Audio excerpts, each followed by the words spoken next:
Everyone, journey of লাইফে সকলকে স্বাগত জানাই। তো তোমরা ভাবছো যে আজ আমি কেন ব্লগ করছি, তো তাদের ক্ষেত্রে বলে রাখি, রোজকার রান্না বান্না দেখিয়ে বোর করব তোমাদের, এরকম মানসিকতা আমার নয়। আমাদের বাড়ি আজ লক্ষ্মী পুজো, তাই সেটাই আমি তোমাদের সঙ্গে শেয়ার করব। আর তাই জন্য দেখো, আমি হাজব্যান্ডের টিফিনের জন্য এবং আমাদেরও খাওয়ার জন্য রুটি, তরকারি আর সুজি করেছি, আর ভাত তো করিনি। সকাল থেকে উঠে রান্না বান্না করে একদম ফ্রেশ হয়ে গেছি, এবারে স্নান করেই রেডি হয়ে নেবো পুজোর জন্য।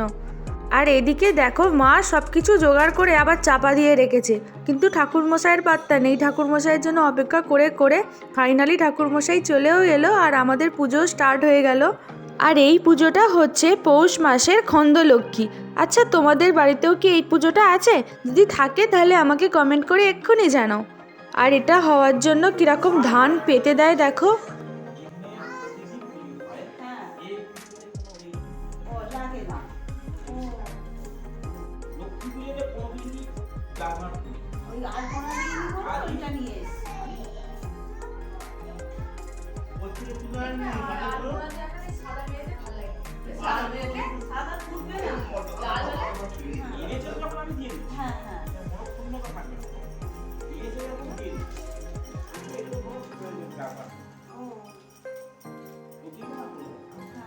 তখন লাগে আমাদের একটা জিনিস ভুল হয়েছে, জানো তো? কি দেখো, এটা হচ্ছে কৌতুকটা।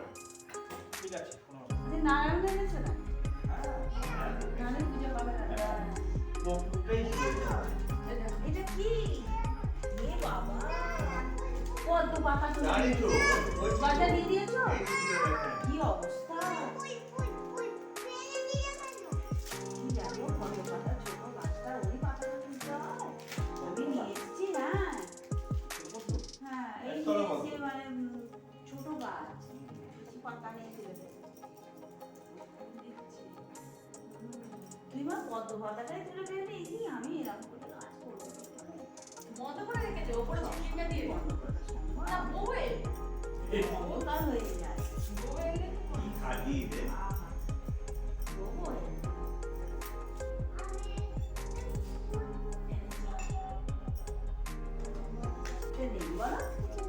সেটা হ্যাঁ, এই হাত দিচ্ছি মা, জানি এমনি পড়ে যাবে। এই দেখ দরজায় তো টাকা এনেছে। কি দিয়েছে? কি আনছি, ধূপদানি।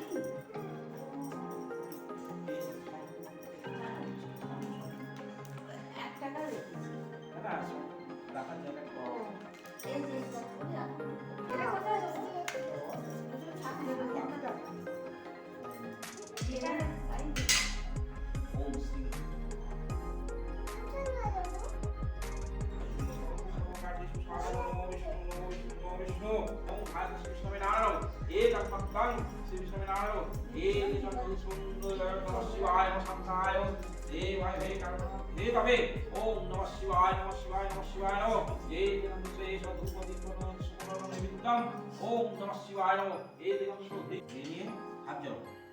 নম অপবিত্র পবিত্র বা সর্ব অবস্থান গত ভূমিকা যৎ সরে কুণ্ডলিকা।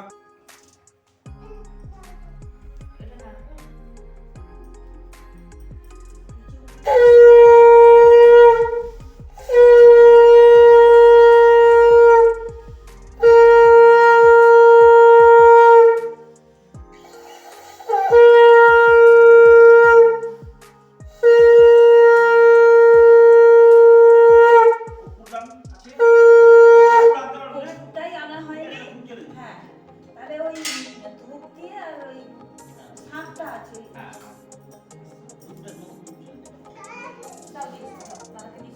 আর পুজো শেষ হতেই দেখো, আমার মেয়ে ঠাকুরের আরতির তাপটা নিয়ে সকলের মাথায় ঢাকাচ্ছে। তো 12টা নাগাদ ঠাকুরমশাই এসেছিল, আর আমাদের পুজো শেষ হতে হতে প্রায় 1টা-1:30 বেজে যায়। ছবি তুলছিস? ও। দাঁড়াও, মা, দাঁড়াও। ও বাবা, ভালো। সকাল থেকে উপোস করে আছি আমি, তাই একটু ঠাকুরের প্রসাদের ফল মিষ্টি খেয়ে উপোসটাকে ভঙ্গ করলাম। আর চিড়েটা খাবো সন্ধেবেলা হাজব্যান্ড এলে। এরপর সকালে করে রাখা রুটি, সুজি, তরকারি আরও একটু ফল, এই দিয়েই আমরা লাঞ্চটা কমপ্লিট করে নিলাম। আর মেয়ে খেয়েছিল একটু ভাত, ওর ঠাম্মা করে খাইয়ে দিয়েছে। আর তারপরে একটু ঘুমিয়ে পড়েছিলাম। আর এই চিড়েটা দেখো, এটা খাচ্ছি সন্ধেবেলা। আর চিড়েটা খেয়েই আমি রান্নার জোগাড় করে ফেললাম। আর ডিনারে করেছি ফুলকপি আলুর তরকারি আর এরকম ফুলকো ফুলকো পরোটা, একদম পিওর ছাঁকা তেলে ভাজা। আর মেয়ের জন্য করেছি দুধু রুটি, ওটাই মেয়েকে খাইয়ে দিচ্ছি। আর হাজব্যান্ডকে খেতে দিলে ও আগে আমাকেই এক গাল খাইয়ে দেয়, নাহলে তো খাবেই না। আর আমার হাজব্যান্ডের মুখের হাসি দেখে বুঝতেই পারছো যে রান্নাটা কিরকম হয়েছে। তো আজকের ভিডিও এখানেই শেষ করছি। ভালো লাগলে লাইক, কমেন্ট এবং শেয়ার করে দিও। সকলকে জানাই গুড নাইট।